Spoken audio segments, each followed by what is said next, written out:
You mentioned the Bible. You've been talking about how it's your favorite book. And you said, I think last night in Iowa, some people are surprised that you say that. I'm wondering what one or two of your most favored Bible verses are, well, and why. I wouldn't want to get into it because to me that's very personal. You know, when I talk about the Bible, it's very personal, so I don't want to get into verses. I don't want to get into... There's no verse that means a lot to you that you think about or cite? The Bible means a lot to me, but I don't want to get into specifics. Even to cite a verse that you like? No, I don't want to do that. You're an Old Testament guy or a New Testament guy? Probably equal. I think it's just an incredible... The whole Bible is an incredible... I joke very much so. They always hold up the Art of the Deal. I say my second favorite book of all time. But I just think the Bible is just something very special.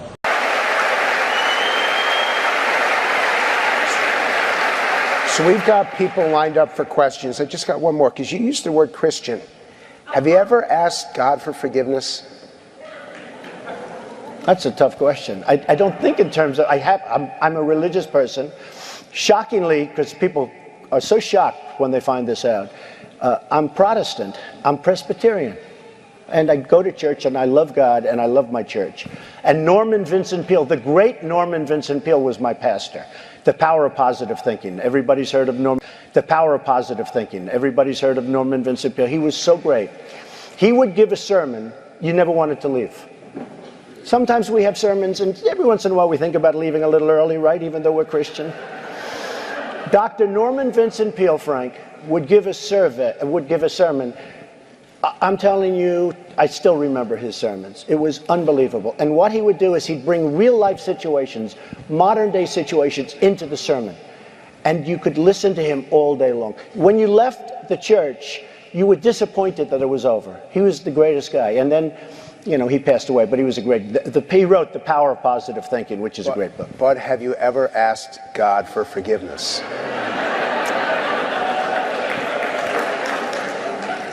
I'm not sure I have. I just go and try and do a better job from there. I don't think so.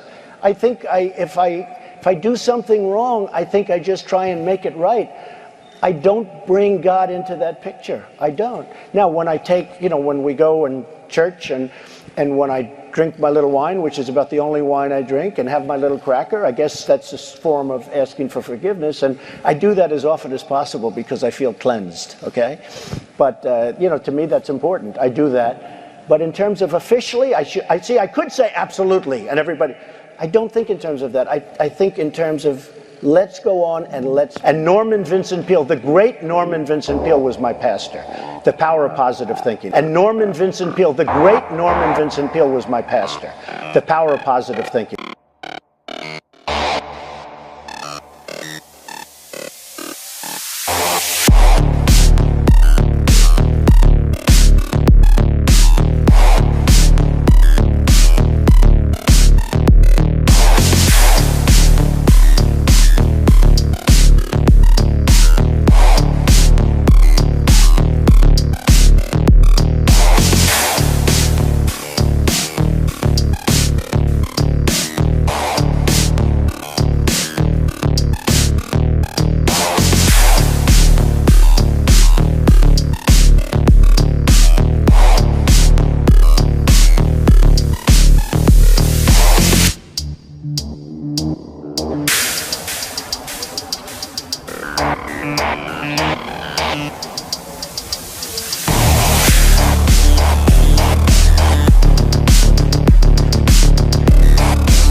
Showing you a video I put up several months ago that was called Trump Will Usher in the 7 Noahide Laws, or the One World Religion. Now, a lot of people didn't like that because Trump was here to save the world. Remember, Trump was not one of them. Trump isn't one of the elite. Trump is for people like us. Well, I'd like to think that maybe, perhaps, somehow people have started to wrap their heads around this, that Trump is nothing more than what Obama was to Bush and what Bush was to the guy before him and to the guy before him and so on and so forth and blah, blah, blah. Because that's exactly what they do. But Trump is a little bit more dangerous than the other guys because things like this, ushering in the Noahide laws, are completely for Trump's son, his son-in-law, Kushner. What is he? He's a dual citizen, right? He's completely, totally down for This is what these guys do. They're pushing the Israeli agenda, and these are not the Israelites. These are Israelis. Sound the same? Completely different. This is a book right here, written by President Donald Trump, The Way to the Top, Trump. You can buy this ebook for $11.99 or $9.11 backwards, but don't let that get in your way, right? Let's look at a few things. 4 people have given me sound nuggets of wisdom that have helped me keep my business in perspective. When I was 19, I complained to David Geffen about some other people and blah, blah, blah. David turned to me and said, "You don't need to be a racehorse, blah, blah, blah." But look at this. One day, when my Kabbalah teacher, Eitan Yardenie, asked how I was doing, I told him I needed a break. I was thoroughly exhausted, overwhelmed, and overworked. His Kabbalah teacher, that's Ben right out there. Where was that when he was vetted? Where was that when people were talking about it? Who was telling you about this crap?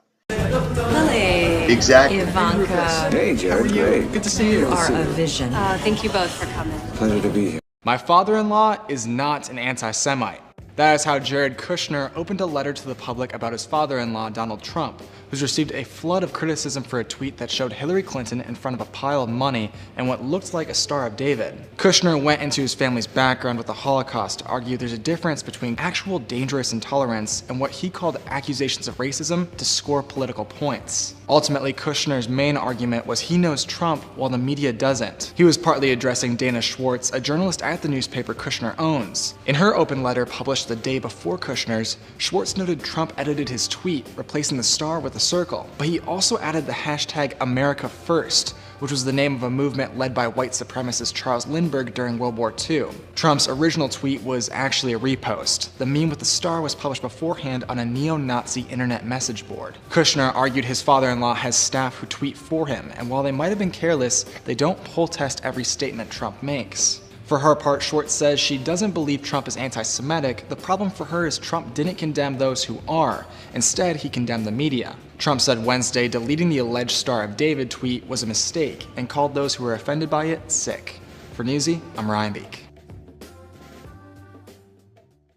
Jared Kushner, his big pet project was that 666 Fifth Avenue, that big office tower. He's going to tear it down, build something new, and he had to do a deal basically that gave it away. Right, and so to give viewers a little background, I mean, this is an iconic building in New York. You know, in a city of iconic buildings, I mean, this is one that people walk along or walk past on Fifth Avenue. Mm-hmm. There's retail in the bottom, and then it's notably, you know, it's a nice skyscraper and a name that, or an address that is memorable, we should say. They had big plans for it. At one point, they were talking about demolishing it and doubling it in size. And as you say, this was Jared Kushner's really ambitious project. It did not go the way that they thought it would. They were partnered with Vornado, and now to the rescue, and this to me is what's really notable, to the rescue and probably to the profit of its investors is Brookfield.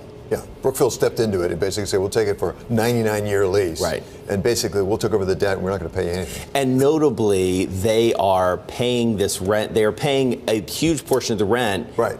In advance. Right. So instead of paying it over 99 years. Because the Kushners could use the money because they have like $1.2 billion in debt coming due in the next few months that they were going to have to pay. What you said that you know was who they partnered with. What went wrong here? Is it a function of the industry? Is it a function of mismanagement? It's somewhat all of the above. I mean, they bought it at a very high price. Yeah. They went way too ambitious in terms of their plans with it, and then they just couldn't manage the finances of it. And it'll be interesting to see what Brookfield does with it. Well, that's right, because people who know this building say it's not that easy to renovate this building. For example, it has low ceilings, and you can't fix that very easily. So it will be interesting to see how Brookfield really redoes that building and makes it profitable. And just as a reminder, Brookfield is one of the probably least appreciated and most powerful investment firms in the entire world. You know, we talk a lot about Blackstone. Brookfield is right there as a real estate manager. Bruce Flatt, the CEO, is incredibly powerful, incredibly influential, and little known. President Trump's son-in-law has a 41-story size problem at 666 Fifth Avenue. Jared Kushner's company still holds half of the $1.2 billion mortgage and hasn't paid a cent, forcing the Kushners to look overseas for investors. Caleb Melby's recent story on the Bloomberg takes a deep dive into Kushner's struggles with the property. Caleb joins us now. Caleb, great stuff. Walk me through what's the new here. Right. So we had known that Kushner Kushner companies had looked for funds with Ambang in China. They had gone to Qatar. This story reveals that they also talked to a developer in Saudi Arabia. They went to the Korean Sovereign Wealth Fund, talked to some Israeli banks and insurers as well, trying to find one of two things: either a way to refinance the mortgage on that tower, or in most cases to buy into this very expensive, very grand redevelopment plan they have for the building. So what happened? Nobody's committed any funds yet, and they're still looking. How much time do they have? The mortgage is due February 2019, and we got to talk to the president of Kushner Companies, Laurent Morali, and he'll tell you that that's plenty of time in real estate finance to find someone to do this deal with them. But they've also been looking for a long time already. Any chance it's actually going to get done? Anything's possible, and they tell you they have a lot of contingency plans. Either they create that 81-story building with condos that go at $9,000 per square foot and a huge retail mall, or maybe they just update the offices and get people to move in that way. All right, Caleb, thanks very much. Bloomberg's Caleb Melby.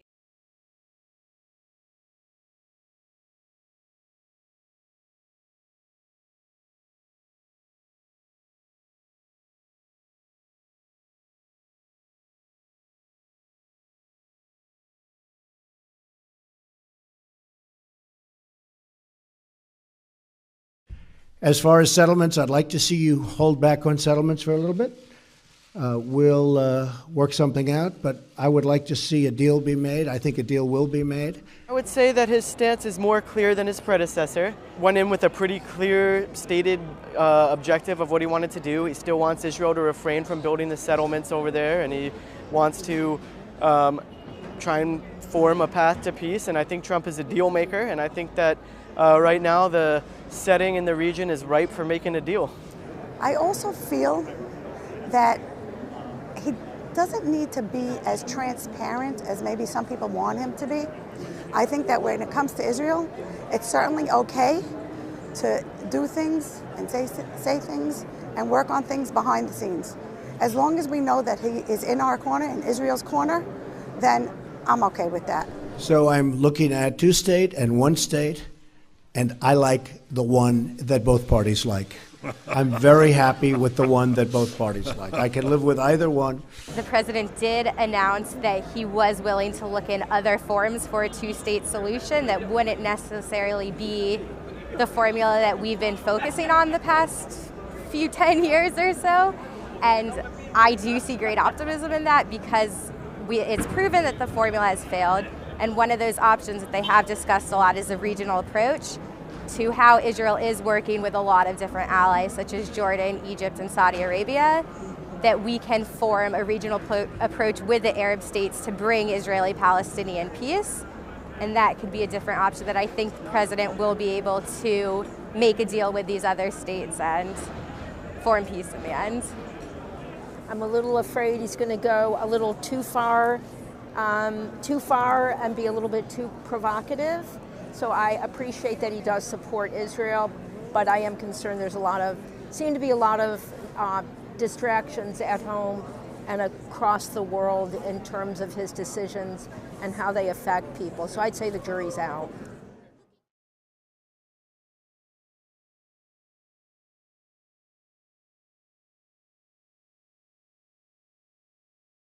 Okay. Wait. So this is the mold.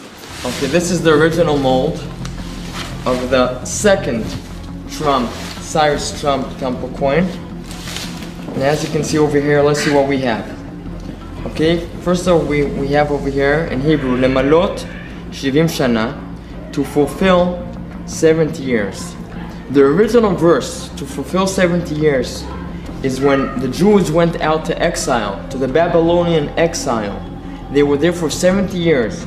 And after 70 years, King Cyrus said, God, the Lord of the world, gave me permission to let you, the Jews, come back to the land of Israel. And look what he said. And he charged me to build him a house in Jerusalem. That happened about 2,500 years ago. And now, 70 years for the state of Israel, something happened again. one of the biggest leaders of the world, again, President Donald Trump, and here we see the seal of America, he again recognized Jerusalem as the capital of Israel, of the state of Israel, of the people of Israel. And he also built a house in Jerusalem. But we don't want only the embassy. We hope, just as King Cyrus pushed us, the Jewish people, to rebuild the temple, we hope all the 70 nations and President Donald Trump, after he recognized Jerusalem as the spiritual, holy capital of the land of Israel, of the state of Israel, he will help us, the Jewish people, rebuild the third temple. And that's why we have the seal of America, the original Persian Empire. Christianity and Islam and all the monotheism religious has a very, very important role to unify everybody, to worship the true living God, and to prosper and thrive according to God's will. It's so simple. Do you think that the Vatican Pope Francis, he seems to have a similar message? Do you think that that Rome will go along with this too? Do you think this is... No, I don't think so. In the U.S. there are 30,000 denominations of Christianities. So according to what we received, part of them will be part of the redemption, part of them no. It's very, very simple. So whomever will accept to be exactly as the nations, whomever will come as a person to come to be to worship God, he will be part of the redemption. As simple as that. Just look around you. Look who's sitting here. And where are you from? Jamaica. And you're from the USA. And you're from Argentina. Argentina. And where are you from? Guatemala. Look at this. Look at this. And we have somebody from India. It's unbelievable. Here, in the center of Jerusalem, I'm surrounded people from other nations, and we're all talking about one thing, of the importance of Jerusalem, and the importance of peace, and the importance of the Geulah of redemption. So we're part of a prophetic process. That's what it's all about. And this president, he understood when nobody else understood. He understood we're not talking politics. We're not talking politics. We're talking Torah. We're talking prophets. That's what it's all about. And once we understand it, and I think he understood it, maybe he can't say it, but he knows. And he's pushing us. He's pushing us. And the whole world is there. Can I ask, where are you from? England. England, okay. We have England also. Can I ask, you said earlier that some of the temple is ready to be built in a prefab state. Is that true? Do you have part of the temple already built? And it's exactly what we said before. It's not enough to pray for the temple. And if you pray for something, you have to believe. And to show that you believe something, you have to do. So that's why we have a lot of vessels made. We have a big altar that was made. We have programs, and yes, also some of the pieces of the temple, like this blocks itself, can be just transferred, exactly like the model we see over here, 15 times bigger than this, and the temple can be built. As Trump says, every nation will keep his language, his culture, his beliefs. It's not globalization. Okay. It's to walk one God on Temple Mount. What is a Muslim? Let's talk. What is a Muslim? Muslim in the Hebrew world is perfect. Whomever talks to God is perfect. According to the Quran, Ibrahim was Muslim. Moses was Muslim. He was perfect. And they got into a conclusion that the Messiah will be their Mahdi. Their Mahdi. So whenever I meet Muslims in many countries, I tell them, who was Muslim according to the Quran? Abraham, I'm from Ibrahim. Moses, Musa, I'm from Musa, I'm Levi. And the Mashiach, Messiah, will be the Mahdi. So actually our history is the same, our future is the same, so what is the problem now? And they ask us, really, what is the problem? I'm saying that the problem is only the radicals, they're the terrorists. But whenever everybody will support building the third temple, then everybody will prosper, because this is what the temple is for the whole world. So you think that there could be some union between all the religions as part of this? Absolutely. We already have unity, but everybody's afraid from the terrorists. But okay, so this is our job, to unify everybody to worship the only true living God in the third temple with all the nations that will worship God. Hashem will be a king, the one king, and we will unite the whole world. So yes. So you see that Jacob and Esau reuniting in the last days, so Muslims and Jews and Christians in the last days, so Muslims and Jews and Christians would be part of this one world, including some Kabbalistic and Eastern influences, all into one kind of religion in this temple. Is that? I won't call it one kind of religion, and one kind of understanding. Like a new way of thinking. So it's understanding that there is one God in heaven. So it's kind of a new way, a higher consciousness, a higher way of thinking. Exactly. And at the end of times, everybody will understand that Hashem Echad U'Shmo Echad. Okay. God is one. Okay, so but this is a similar design to the third temple, and it's a very sort of kingly temple, isn't it? And I wanted to ask you this lamp. So you've got the lamp, that would be the lamp of Queen Helena, who is a Persian. I mistakenly thought it was Constantine's mother, Helena, but this is a Persian Queen Helena. She was very fond of the Jewish people, as she converted to Judaism herself, and the sages liked her very much. And when she wanted to donate something to the temple, so she made this candelabra made of gold. Okay. And when the sun used to rise from the east, it would hit the gold candelabra, and it would spread the light, like symbolically, but not only symbolically, from the temple. So it reflects the sun. It reflects the sun. As it rises from the east, and this is what we're seeing in this picture over here, right? This is the sun reflection from the lamp of Queen Helena. That's right. And so we've got that kind of Persian thing again, and would it be right to say that there's some element of Kabbalah in this temple?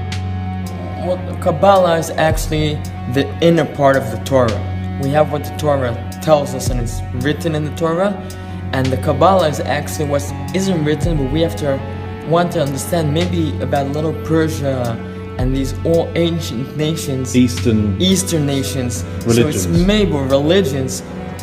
So would you describe this as like a kind of a new world order, so to speak? This is not an order. This is not order. It's different. It's the new world without any, let's say, negative and forbidden feelings, like hatred, like revenge. Like it will be only loving, appreciation, honoring. So this will be a new world. But not all order, it will be a new world, holistic, the holistic way, the way God wants it. On here it says the Persian Empire.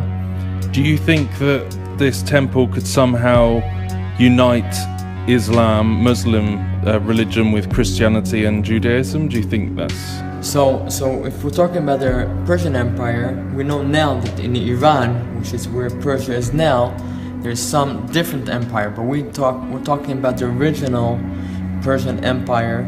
And yes, even in Iran, we have Iranians who are not Jewish, who want this coin because they understand that, yes, this is the place that will unite the whole world. And yes, the Jewish people have the power to unite the whole world. It's not us, not just Jewish people, but as long as we are talking the words of Hashem, that's what Hashem is. Hashem Echad U'Shmo Echad. Hashem is the one which can unite everybody.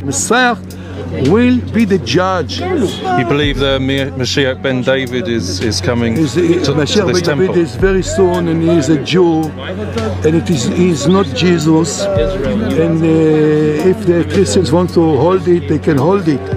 And Mashiach Ben David is not Jesus. And if the Christians want to hold it, they can hold it.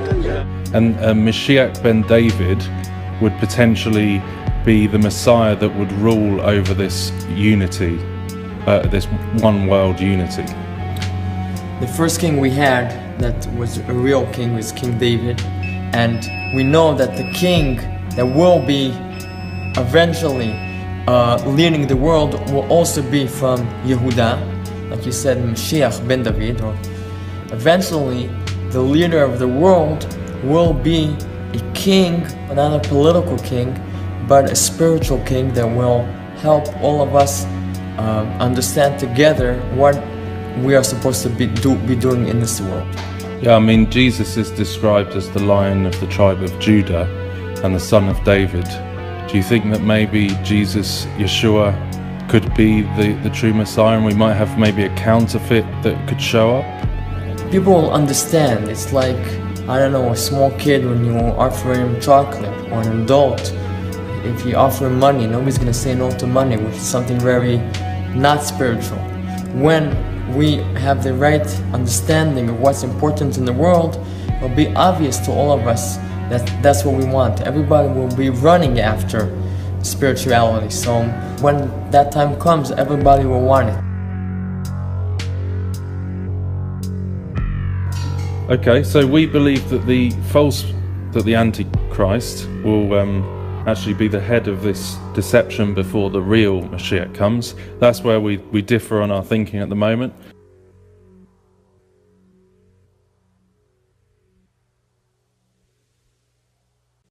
It says in the Temple Institute that there's going to be a Sanhedrin court. Yes. So they would make sort of judgments from the court in the temple. Is that? If there is a special place in the temple for the Sanhedrin, my temple will be the center of the prayer of the whole world. This is what Isaiah says. So we know this will be the future. So we are just marching it. I know it's like a mathematical formula. We're getting closer and closer. The last Sanhedrin war was 1600 years ago, and we had the right code how to re-establish it, because we knew that it has to be established. And all the rabbis agreed on one rabbi that he is like Moses, he can, and all the rabbis agreed on one rabbi that he is like Moses, he can ordained other people. He ordained 3, and the 3 of them ordained 71 at Tiberias, exactly the same place where the last Sanhedrin sat 600 years ago. So this is part of the process.